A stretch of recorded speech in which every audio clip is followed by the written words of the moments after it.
Welcome to the Mad Marketing Podcast. Today's guest is Nicole Baldinu. Nicole, along with her partner in business and partner in life, Omar Zenhom, co-founded a $1 million company called WebinarNinja. It's the go-to place if you want to organize any cool webinars.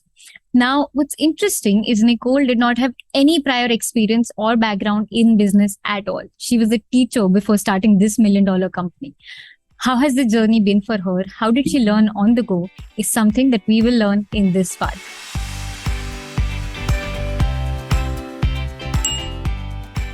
Nicole, I'm so excited to speak with you. I mean, we've been chatting over email for a bit now, and I really wanted to host you for a lot of reasons. Number one was a little personal, a very selfish reason, because I run all my businesses with my partner. And when I realized that WebinarNinja and you and Omar run this together, I really wanted to speak with you. So that's a very selfish and personal reason. But other than that, I went deeper and researched about you and your background.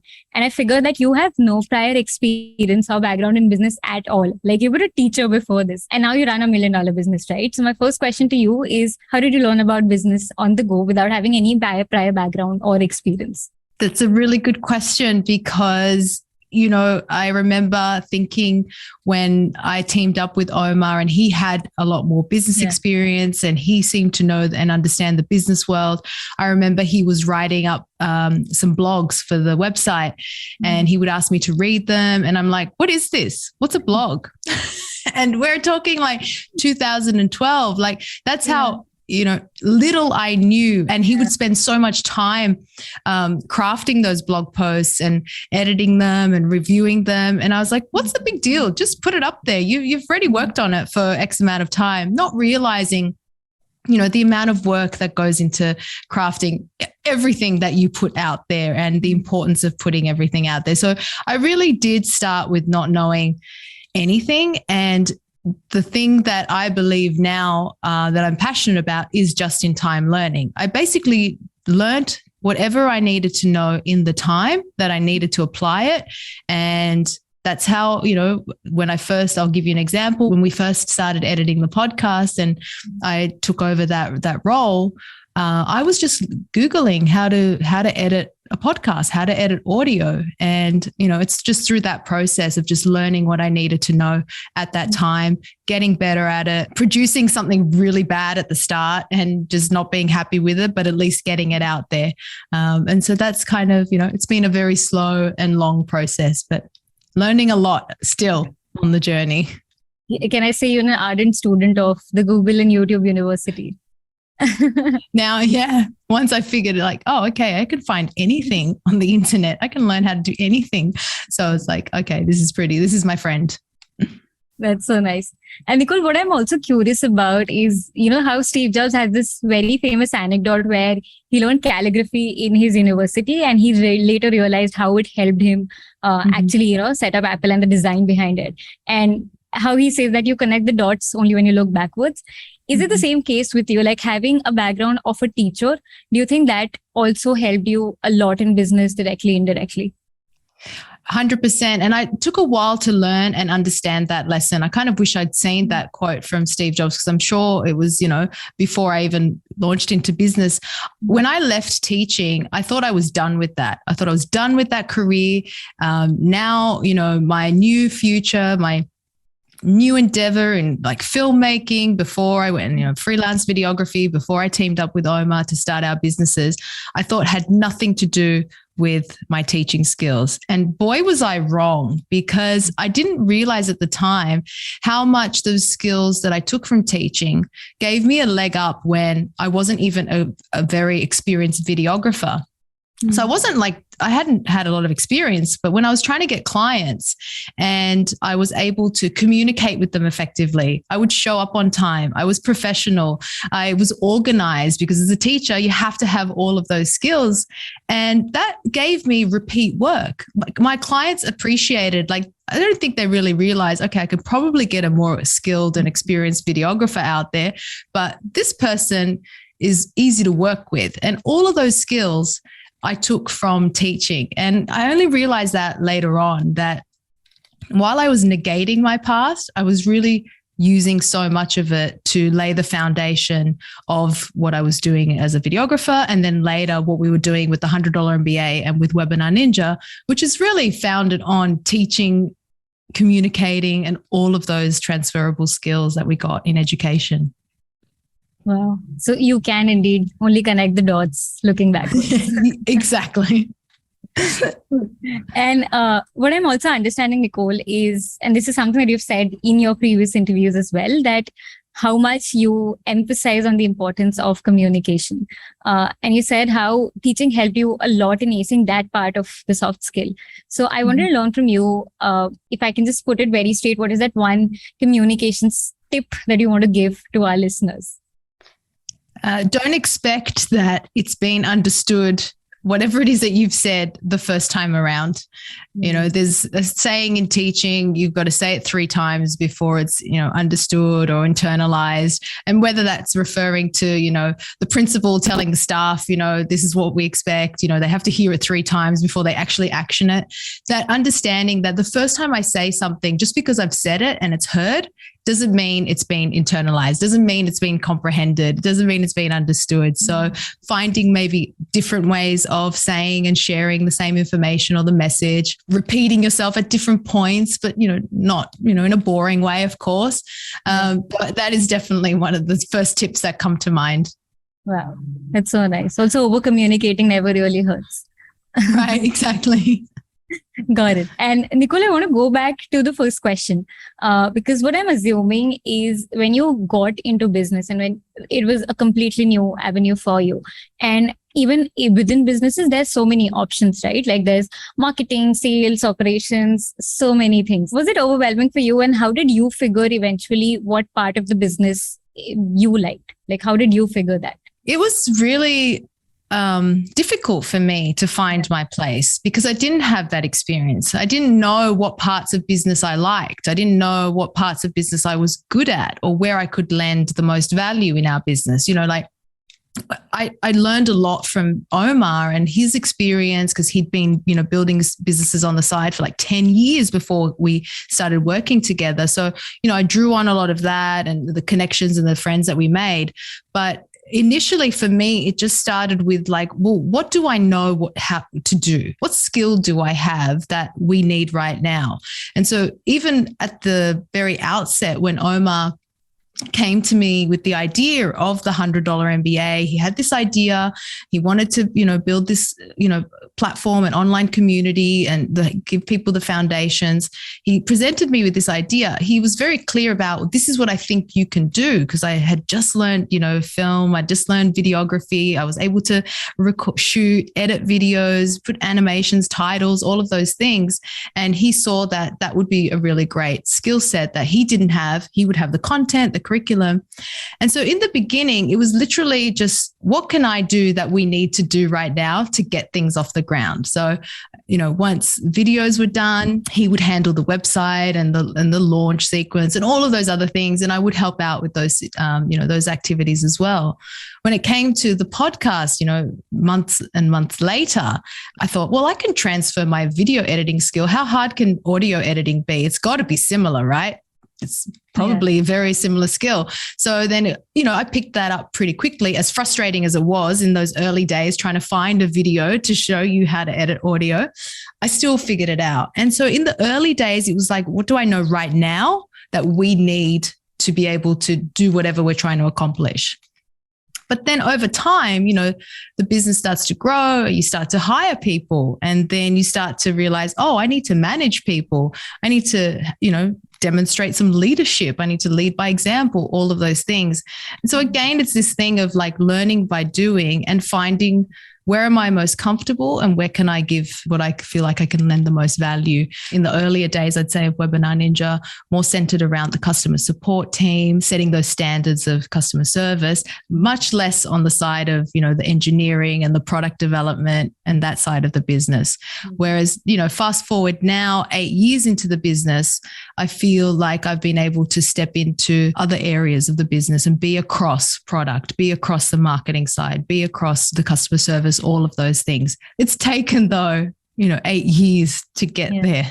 Wow. But I love how the gist of this is that you learn by being on ground, because there's so many people out there who start by learning, and which is not wrong, by the way, but who start by learning by consuming similar content, or, they're reading a ton of books, but not doing anything on ground, like not getting their hands dirty. And you've actually done that. And Nicole, I'm also curious. I should have probably asked this before I asked these questions. So I just want to ask this. How did your typical day look like before you got into business? Like, I really want to know, what were you exactly doing? How did your day look like? Because I'm assuming it would be drastically different from what you're doing right now. So I really want to know, where were you at right before starting the business?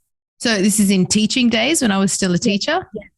Well, a teacher's day, typically starts around 8:30, 9 a.m. that you're in the classroom, or you're at your desk maybe by 8 o'clock. And then you might have the first period or the second period, and then but you're at your desk, by about 8:30, 9 o'clock. And then you're usually done, with the students by 3:30 in the afternoon. And you're at your desk, you're at school the entire day. You're in one building, two buildings, whatever the institution, the grounds look like. You're basically in one place, in the staff room and in the classroom. And then, after the school day ends, you might have some stuff that you've got to finish up. But a lot of the times teachers would take home work. They take home marking assignments or some lesson preparation. They would take it home. But, for the most part, I couldn't wait to get out of there as quick as I could, so that I could go and do the things that I enjoyed, which at the time my hobbies were really what was giving me a lot of satisfaction and enjoyment and fun in life, because I started to get, a bit wary of being a teacher. I wanted to do something different. And so then my afternoons were like doing my hobbies and seeing my friends, and generally not thinking about what I had to do the next day, because I was already prepared.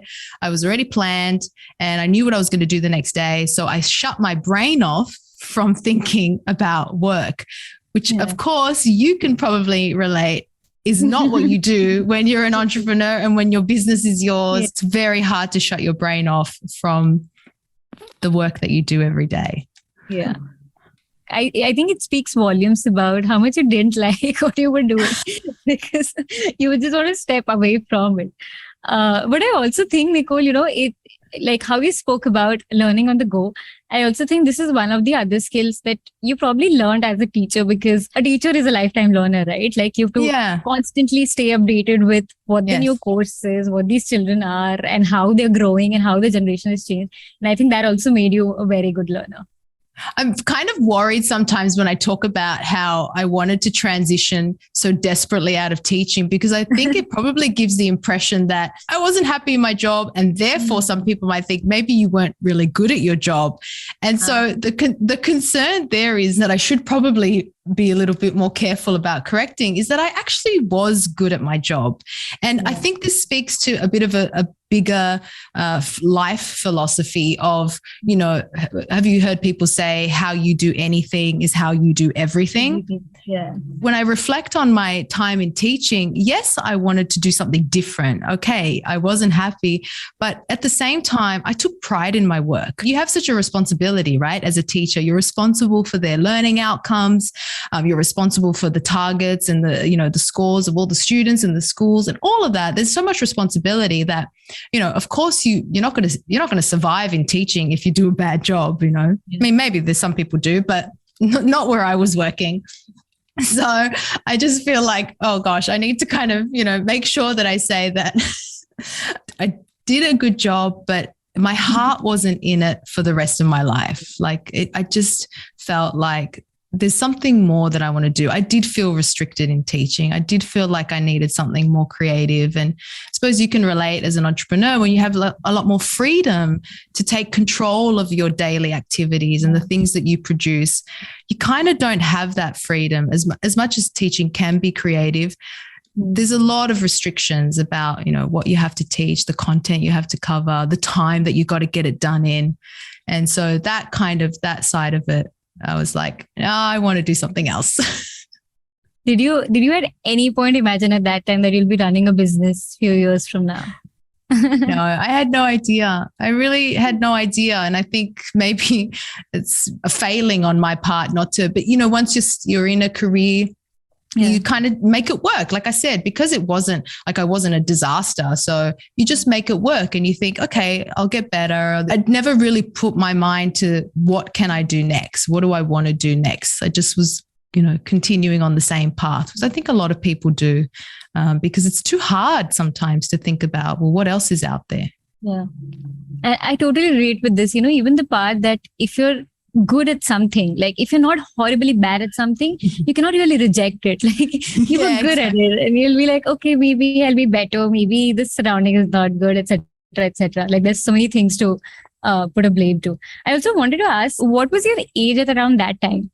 And why I ask you this is because there's so many people, and I see so many people on social media who are like in their 18, early 20s, who are like right now trying to find their passion or not happy with their jobs, and they think it's too late. Like 25-year-old thinking it's too late. So I really wanted to know from you, what was your age, or if you can just share a range at around that time. No, I don't mind sharing my age. I'm happy. This to me is like one of the things I want to break down, like that women shouldn't share their age, should be ashamed of their age. I think that's, something that we need to break down. So I'm happy to share my age. So when I left teaching, when I was deciding to leave teaching, I was about 33. 33. I turned 34 after I left. So to your point about those 18, 20-year-olds that are trying to find their passion and trying to find that thing that's going to be there for the rest of their life, in my case, I went into something that I thought, this will be good for, a few years. This is a good, safe career. It's a good fallback. And it took me 12 years to get out of it. And so then when I did leave and I'm 34 and I make that next transition, I'm kind of aware at that time that, I don't have a lot of time to fool around, play around. Like I got to kind of decide what the next thing is going to be pretty quickly, especially if I want to build up some new skills. So there was a little bit of pressure around, that time when I was, 34 transitioning.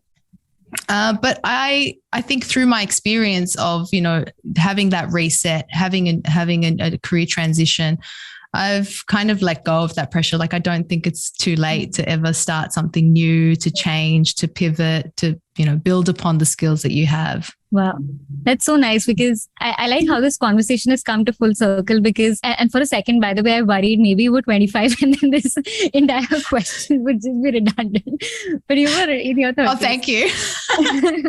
No, I'll be 45 this year. So, but I like how it's come to full circle, because from an eye of a 20-year-old something, they'll be really worried that, I'm going to turn 25, I'm going to turn 30 and I don't have it figured out, but it took you some time as well.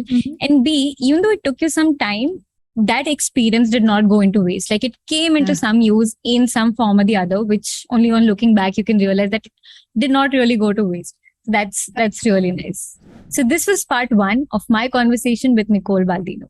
In the next part, we will actually get to business and learn some insights from her experiences in running a remote team, her experience in conducting customer interviews, and more importantly, we will learn some insights from her failures. If you like this part of the conversation, I'm sure you will love the next part as well. Don't forget to watch that one as well.